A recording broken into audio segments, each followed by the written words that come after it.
later this week, Friday and Saturday. We'll talk about that and more coming up in just a few. Edward, back to you.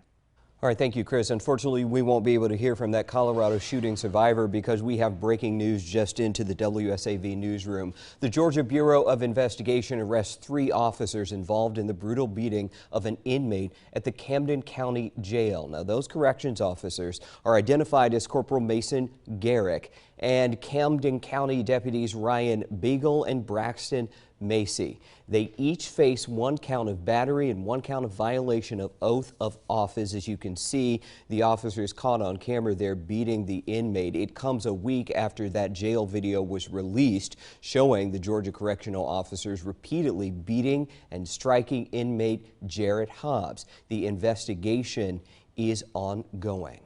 All right, we are following a developing story. 2 people killed today when a helicopter crashed along Interstate 77 in Charlotte, North Carolina. News 3 has confirmed the chopper belonged to WBTV News, the CBS affiliate in Charlotte. The station has identified the victims as WBTV meteorologist Jason Myers and Sky 3 pilot Chip Tayag. Now, police say the interstate will remain closed until around midnight as the investigation into this crash continues. It seems the pilot that was operating the aircraft made some diversionary moves to avoid hitting traffic. Fortunately, there was no vehicles involved in it, and I think that's, as we move forward, to me it looks like a heroic incident where the pilot tried to avoid injuring anyone else. Both the FAA and the NTSB will investigate this crash. Turning now to holiday travel. This Tuesday before Thanksgiving, there's a good chance you're packing the car or the suitcases for the trip to see family and friends. After record snow caused massive disruptions last week and this weekend, today sunshine, clear skies, and a lot of people on the move. Tom Costello reports. Crash on I-295. Whether you're hitting an odd or even numbered highway, north, south, east, west, or a highway in the sky, expect lots of company this week. 55 million of us. Many Americans now putting the pandemic in the rearview mirror and heading out. The good news, gas prices have dropped 17 cents over the past month. It's a 12-hour drive from Orlando to Mooreville, Louisiana, nonstop. But Lauren Coco, her husband, 2 kids, and the family dog most certainly will be stopping along the 750-mile road trip as they head to spend Thanksgiving with their husband's side of the family. With gas averaging right about $3.64 a gallon nationally, if they average 26 miles to the gallon, they'll spend about $210 on gas round trip. Cost is definitely a factor.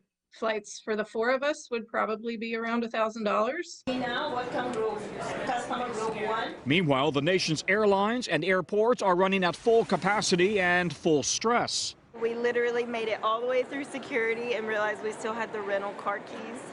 So my husband just had to run all the way back. I'll get there probably like 2-3 hours early to make sure I'm getting through security and I'm at my gate. The TSA reports heavy passenger volume this season. Since Sunday, November 13th, approaching or above 2 million screenings each day. Some days exceeding 2019 numbers. With the snow moving out of the Great Lakes cities, it should be blue sky flying this week. The airlines say they've staffed up and trimmed their schedules to avoid a repeat of the summer travel fiasco. Transportation Secretary Buttigieg at Chicago O'Hare. I would not say we're out of the woods yet, but I am cautiously optimistic about this week being off to a good start. And we're going to be watching this very closely as we go into the other peak holiday travel times that are coming in the next few weeks. Around Georgia, Senator Lindsey Graham testifying today before a grand jury investigating possible interference in the state's 2020 presidential election results. NBC reports the South Carolina senator was in the courthouse for about 2 hours this morning. It is unclear if he answered any of the jury's questions. Fulton County District Attorney Fannie Willis's office is seeking details about phone calls Graham made to top Georgia election officials after the 2020 election. From our Washington newsroom, the Biden administration is kicking it into high gear to get COVID-19 boosters out as we head into the holiday season. The administration calls this a critical 6-week push. WSAV's Basil John reports.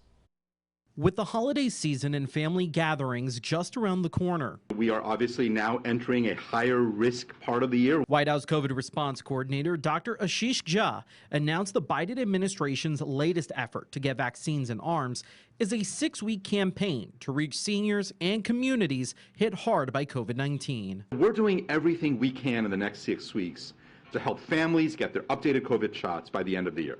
The White House says only about 11% of Americans have received the updated booster, and what happens next in the pandemic may depend on getting that number higher. We'd have within our wherewithal to mitigate anything that comes our way.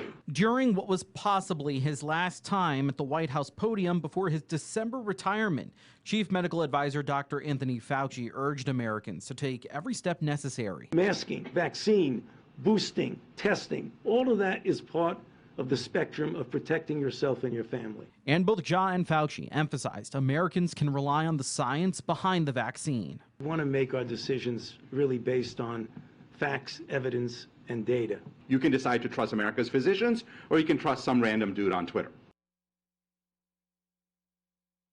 Well, after 2 weeks of testimony, the federal trial of Russell Laffitte is in the hands of the jury now. Laffitte is an alleged accomplice to disbarred attorney Alec Murdaugh. Laffitte's defense has worked to convince the jury that their client was just another person in the Hampden County community who was swindled by Murdaugh. The former Palmetto State Bank CEO has admitted to making mistakes, but believes he never did anything illegal in his dealings with Murdaugh. Prosecutors argue he used his position of power at Palmetto State Bank to make hundreds of thousands of dollars, which he never paid taxes on. All right, around South Carolina, people in Charleston, Georgetown, and Horry counties who have damage from Hurricane Ian may be eligible for help from the federal government. President Biden approved a disaster declaration for those areas. The assistance will cover homes, uninsured property, and businesses.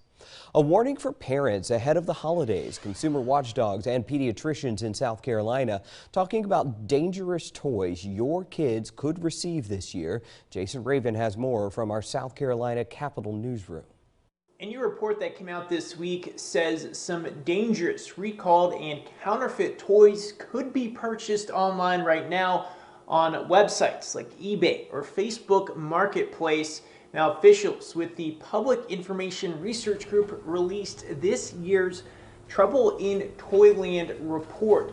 It highlights some recalled toys that families can still purchase brand new days, weeks, months, or even years after they've been deemed dangerous. Child safety advocates say they hope this is a wake-up call. It really comes down again to making sure that we advocate for child safety standards and we proactively check these toys to ensure that they are appropriate for the kids.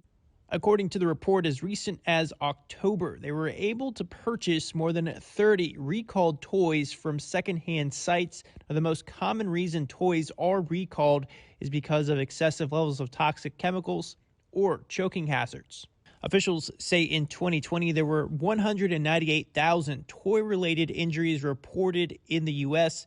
Pediatricians with Prisma Health say parents should double-check any toys they're planning on giving as gifts. Unfortunately, some of them can be pretty detrimental. Between the swallowing, choking can be fatal, and some of the things like the batteries and the magnet ingestion can cause irreversible damage to the insides that we hope to avoid. Another issue the report highlights are counterfeit toys. They continue to pop up online and even on some shelves in the U.S. These toys don't necessarily meet mandatory U.S. safety standards. We know that it will take all of us, from toy manufacturers, retailers, regulators, lawmakers, and consumer advocates and families, to do what it takes to protect our children. Advocates are also urging Congress to pass a piece of legislation introduced last year that would require online marketplaces to verify seller information so bad actors can't deceive customers. Jason Raven, WSAV News 3, on your side. All right, still ahead at 5:30, a high honor for some South Carolina airmen for their role in evacuating Afghanistan. But it's the story of what happened on that flight that will have your jaw dropping. We'll be right back.